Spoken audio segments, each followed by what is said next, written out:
Деньги гони. А ну свалили! Спасибо, Серега. За дружбу спасибо не говорят. О, здорово, Серега! Здорово.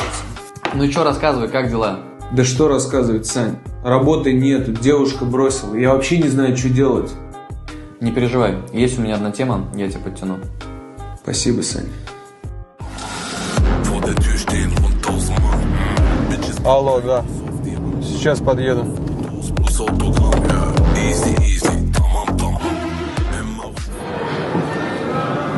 Тема есть. Можем хорошо заработать. Но только нужно Саню скинуть. Ну ты подумай. Алло? Прости, но мы больше не работаем вместе.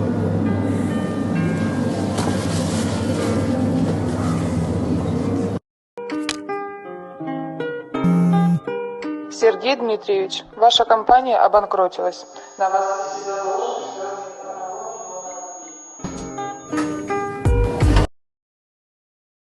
Сколько ты вообще должен? Как вопрос решать будем?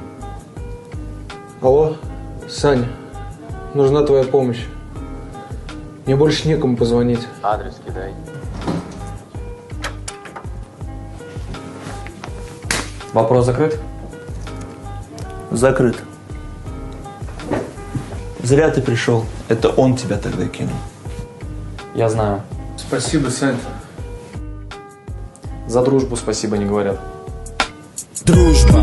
Вообще нужно ли это понятие, чтобы лишний раз понять, что друг может быть предателем? Наверное, нужно. Ведь кроме того, как подставлять, дружба учит еще и прощать.